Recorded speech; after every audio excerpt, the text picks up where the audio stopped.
Mr. Joel Powell in here with us today, and we're gonna ask him some questions. Mr. Joel, he's been, I'm calling him Mr. like he's like 50 years older than me. Like, feeling some kind of way. So, man, this dude, I met this dude years ago through a good friend of mine, Mr.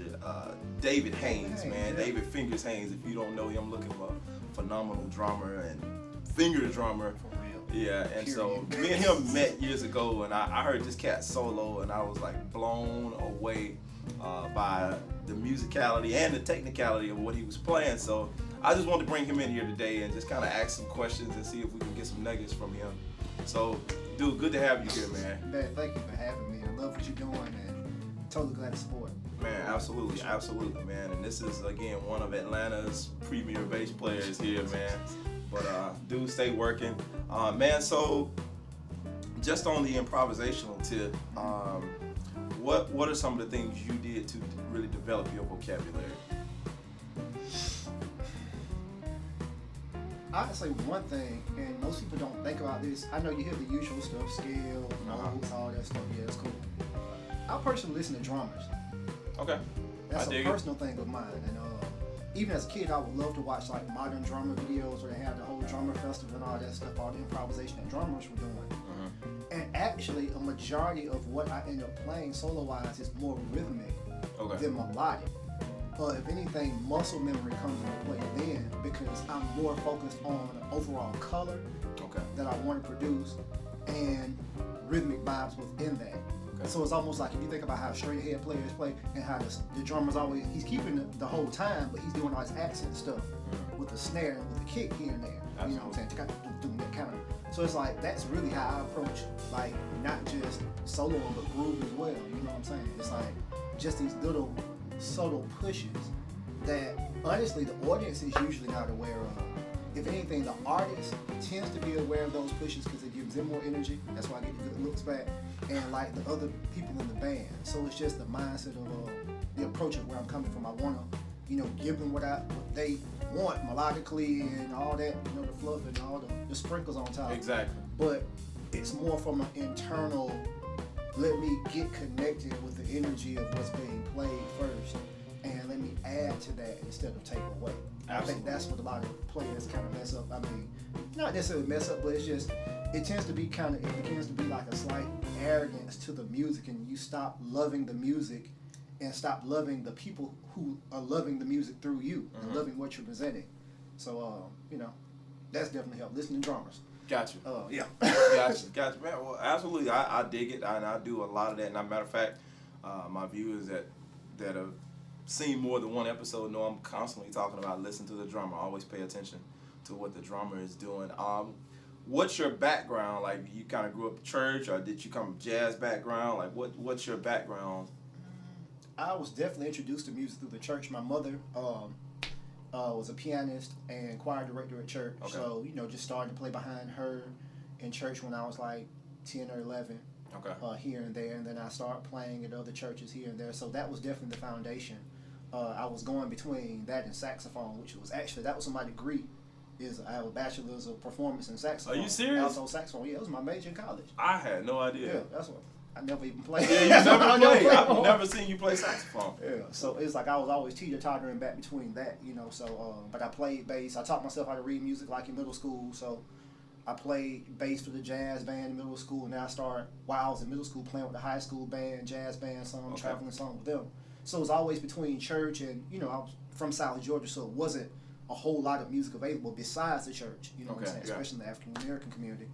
But that was definitely a great foundation. And through that, you know, you get, because we were coming up in that time where, you know, contemporary gospel was really stepping up, you know, the Kirk Franklins and stuff like that. So that tied into other popular music, you know what I'm saying? Because then you start to hear like Latin infused stuff in church, Caribbean infused stuff in church, and that got me on this whole thing with studying different genres. Because of a drummer, another drummer. Once again, named Tracy Williams back in the home. Okay. And he exposed me to a whole lot of styles, and so that opened my mind to a lot of different stuff. And then, you know, jazz band, school, college, whatever. You know, just still playing.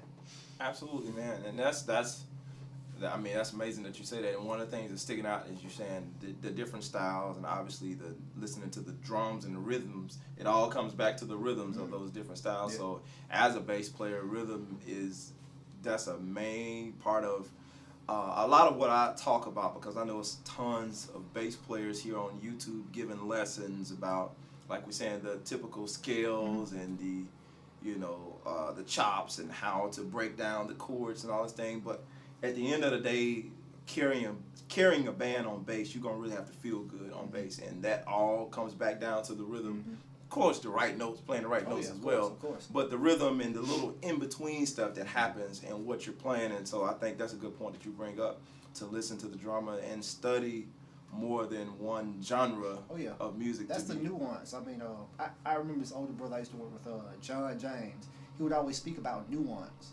and nuance being these fine subtleties of something. Absolutely. And rhythm is one of the greater nuances that you use in language in general. If you look at musical language and we're talking about different styles, it's the subtleties in how swing is played between a shuffle and a swing tune. Okay. It's a difference it's a swing in reggae. You teaching me. It's different little things. Like, people understand reggae, people always hear, you know, the one drop, you know, the kick on 2 and the 4. But there's a slight swing on the hi-hat that's very signature to like one drop players. Right. But even though it's a straight thing, so it's like, I don't know, I've always been like into like 3/4s and 4/3s and how all those rhythms kind of interplay.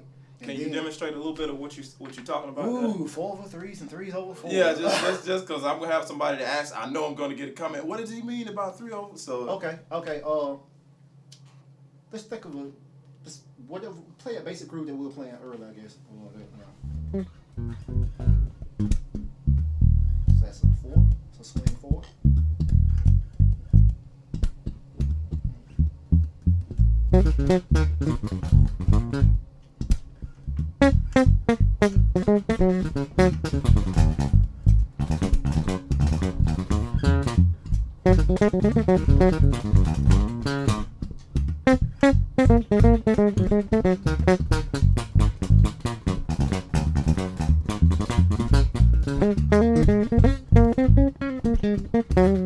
Got you. So just I personally hear that concept in a lot of different kinds of music, where vibes or energies are superimposed, and I mean where there is a subtle 3 that you can still hear, or at least that's how I hear it. Got you. It's hard to explain. No. I've done what you're talking about before, and yeah, I definitely can hear it. You know, definitely can. But your accent, you're bringing it out more when you're playing, and just making it definite and bringing more attention to it. And that's really good that you brought that up, because I never really thought about it. I just play it, and I never really thought about it that way, as 3/4, that kind of thing. Melodically, I could tell. I might be wrong, but it sounds like you studied, obviously, sax players with a lot of your melodic approach. Oh yeah, even the bass players I like. One of my favorite bass players was John Patitucci. Oh yeah. So it's absolutely. Like, and he'll tell you, he studied so much, saxophone stuff, and I mean, yeah, totally. Just because I guess it's something about tenor sax. It's in that perfect range where I can hear it, and it makes sense to my ears. Okay. Because it's not super high, but not super low. It's that. Right, that sweet spot. If you think about tenor sax, it's like that same range where you're soloing on electric bass. Yeah. So it just, I guess, frequency-wise, it goes well with me. Yeah, and I could definitely hear that in your playing. Like I said, when you were soloing earlier, I could hear like your phrasing, and you have more of a, I guess I hate to say jazz because it's too cliche, but your approach is more bebop. Bebop is Yeah, and I really, really did, because I think mine is more, because of the culture where I come from, is more soulful and singing, you know, type old school church singer from back in the day. That's it, bro. I got more of that there, and I've you know been trying for years to kind of work out and get more of the bebop style. It's funny because I guess it all comes down to muscle memory, but it's like you learn all this different stuff and just kind of word to the different bass players out there. You learn all this different stuff, but you're gonna always kind of resort back to, in the moment, you're gonna always resort back to culture, so to speak. Of course, yeah. No matter how much stuff you know and how many chops you know, you're gonna always kind of resort back to what you came up with. Yeah. And you'll add, you know, color around that. But for the most part, it always come back down to what you grew up listening to. It feels good, man. Yeah, you know, it feels good. For me. Yeah, for me. But and a lot of that too, what you listen to the most, and because what you grew up listening to, that's what you've heard the most, you know, every single day from, you know, crawling age. Yeah, you know what I'm saying? And so that means if you're trying to develop another style, if you're trying to get more of a jazz approach, you would have to put almost double or triple time into listening to that stuff just to make it a part of your system, so you think that way. That is my opinion. You know? Yeah, I wish that was, I mean, when people ask my genuine opinion of how I play, I say I've listened to the style enough to understand somewhat the vocabulary. Okay. But my vocabulary is limited. And, hold up. As I, you know, because I mean, now doing more advanced analysis, as I actually like looking, like doing the right brain technique, you know, really scientifically looking at this, okay, how are they breaking this down? Yeah. As I'm doing that, so much of my stuff was based on feel, emotion, you know, a little lick that you would learn here and then you implement that in, but it still goes back to, like you said, that more soulful thing, because I think it just reverberates more with the heart. Yeah. And also just thinking, theory, I remember it was a friend of mine, the guy actually did a record with superb saxophone player, a guy named Darryl Reeves. Okay, I think I heard that name. We did a record. Make sure I let you hear some of his stuff. Okay, yeah. But he was breaking down Kenny Garrett to me one time. And Kenny Garrett's like one of my favorite saxophone players, period. He was like, Kenny Garrett uses blues, so the soulful stuff that, you know. Yeah. Then he's going to use theme and variation. You know what I'm saying? Same lick, just variations of the theme and variation. He does a lot of stuff tritone substitute. So if I'm in this.